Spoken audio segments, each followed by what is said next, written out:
almost all of them. Why are my guinea pigs fighting each other? Hi booktube, it's Marianne at We Last Read a Book, and today I have an exciting TBR. So Scotland is once again back in lockdown. I have been grounded by Nicola Sturgeon more times in the past year than my mum ever did in my whole life, and I'm 32 years of age and I was a little shit when I was a teenager. So I was thinking about how I was going to fill my time, and I was like, oh, I'll probably just read because my work's closed. The kids aren't going back to school until February, and all of the learning is going to be done online this time, and instead of me homeschooling like I was doing last March when the first full lockdown happened. So anyway, I was scrolling through my subscriptions and saw that Jess at Peace Love Books had a historical readathon announcement. So Jess at Peace Love Books, Lacey at Lacey Book Lovers, and Lisa at Remarkably Lisa are all hosting a historical romance readathon from the 15th of January all the way through to the 21st of January. So a whole week of binge reading historical romance when I've got absolutely nothing else on. Sign me up. I'll put their announcement video links in the description box, and they've got like a bingo board and Instagram prompts and stuff like that, so they're all really pretty and cute and laid out. But because I like to have a hard copy of everything, so I put all of the information in my reading journal. So I have like the bingo board and everything drawn out,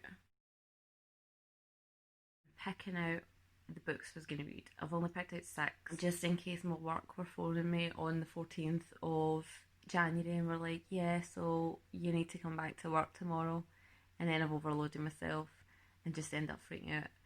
So yeah, 6 books, and I managed to hit like all the prompts on the bingo board with the 6 books bar one, and it's the one that is to read a book with a step back.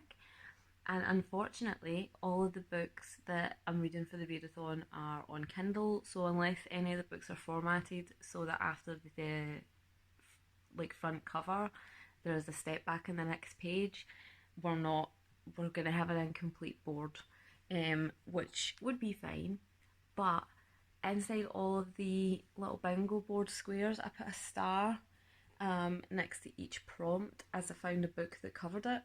So I've just got one random square that doesn't have a pink star in it, but it's fine.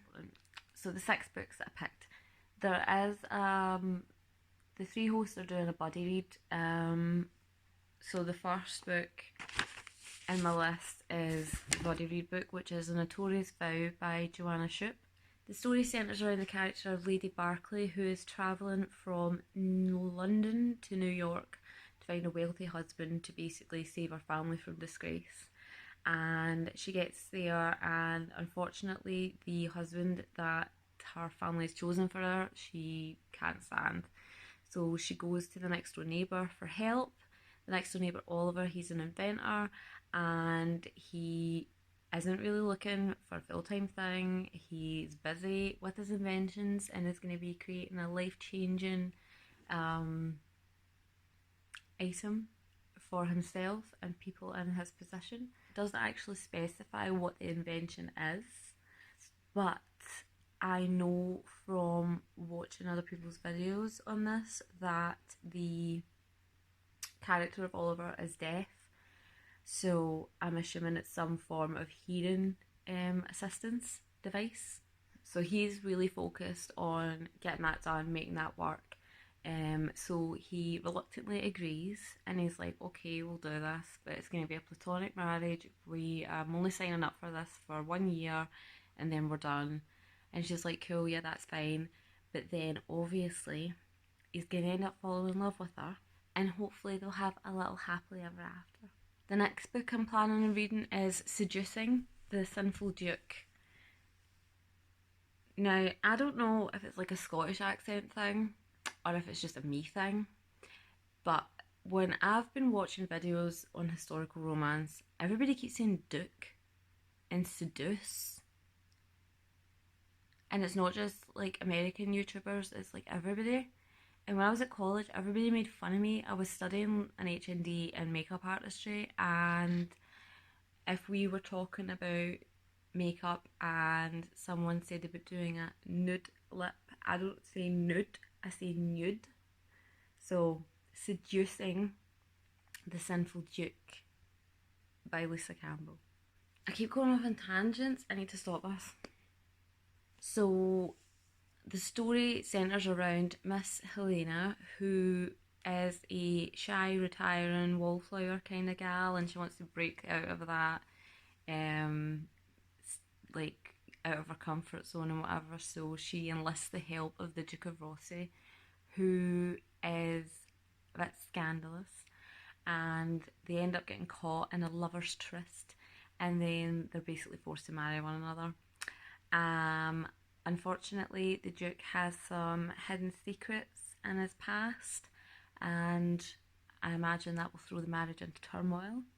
But again, hopefully, they will have a happy ending. The next book I'm going to read is How to Fool a Duke by Mary Lancaster.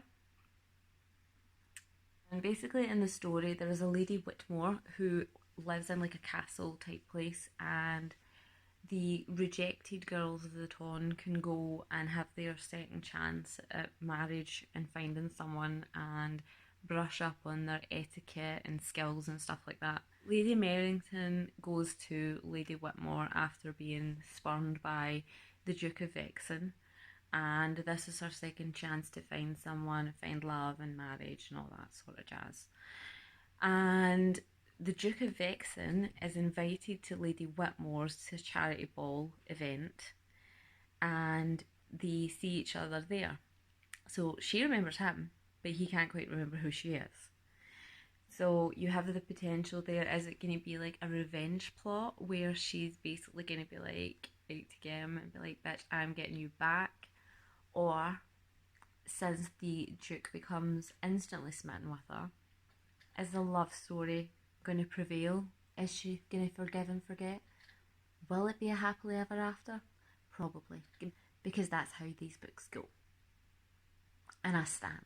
The next book I'm going to read is A Governess Should Never Tempt a Prize Fighter by Emily Windsor. And this book is about Matilda, who basically has no one. She has a guardian, but she's not wealthy, and she goes out to find a job. So she goes to Mr. Hawkins, who is the owner of a boxing academy and wants to work for him as a governess. So he's looking for a governess to basically teach his daughter how to become a lady, because he's widowed. And Matilda thinks that he isn't intelligent and he's a bit witless, and he proves her wrong. Obviously, it's going to be one of those romances where both underestimate each other and then end up falling in love, and it's just happily ever afters all round for everybody. The second last book I'm going to read for the readathon is The Wicked Lady by Mary Lancaster, and this is book 2 in the Blackhaven Brides series. I'm currently reading book 1 at the minute, and I've got the almost all of them. Why are my guinea pigs fighting each other? Ladies. There is 13 in total, I believe. In this book, we have the character of Kate, who has recently been widowed, and there are people who are making attempts on her life, so she's trying real hard not to get murdered. And Tristan, who is the illegitimate son of an earl, sees her, falls madly in love with her, but she does not want to get married. So she's like, I am not signing myself up for that again, it's not going to happen. But then Lord Vernon makes an appearance and wants to marry her as well, and everybody else thinks she should marry him, but she's not into it. So hopefully she will open her heart to Tristan, and then they will get married, and Lord Vernon can just get in the bin. The last book I'm planning on reading for the readathon is a nice throwback from the early 90s, and that is Promise Me Heaven by Connie Brockway. It might be the mid-90s. Anyway, it was the 90s nonetheless. So in Promise Me Heaven, we have Catherine who needs to find and marry the most eligible bachelor and the wealthiest because she needs money to support her family who are basically falling into financial distress. But she does not know how to go about seducing this eligible bachelor. So she enlists the help of Thomas, who is a notorious rake, or was, he is now retired, to learn seduction techniques. But she meets up with Thomas, thinks he's past it, and she's not interested anymore. But Thomas is like, no, I am going to help you seduce this man. But then, sure as fate, Thomas begins to fall for her.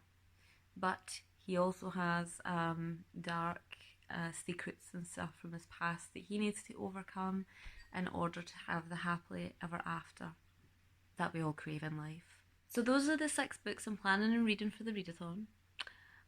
Go look at the announcement videos. Historical romance is such a treasure.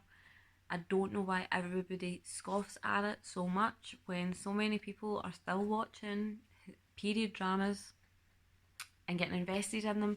There is no difference. I honestly think that the only problem that people have with historical romance is they have this association with them being mum books, because when I was growing up in the 90s, they had the Mills and Boon shelf at the library where you had the shirtless men and the pirates and the Highlanders, and people would sort of smirk at them and laugh and say, oh, your mum reads them, and whatever to each other. So I don't know if it's like there's still that kind of stigma attached to it that they're mum books, but like 90% of the people that I know who read romance, and in particular historical romance, are my age and even younger.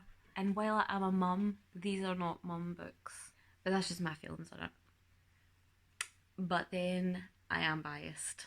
So instead of writing it off completely though, like give it a bash. My mum didn't think she was going to enjoy Outlander and she loved it. She didn't think she was going to like Bridgerton and she loved it. Historical romance is for everyone. But that is it. That is my TBR. The announcement videos I'll link in the description box. Go have a look at them. Go find the prompts and the bingo boards and everything like that.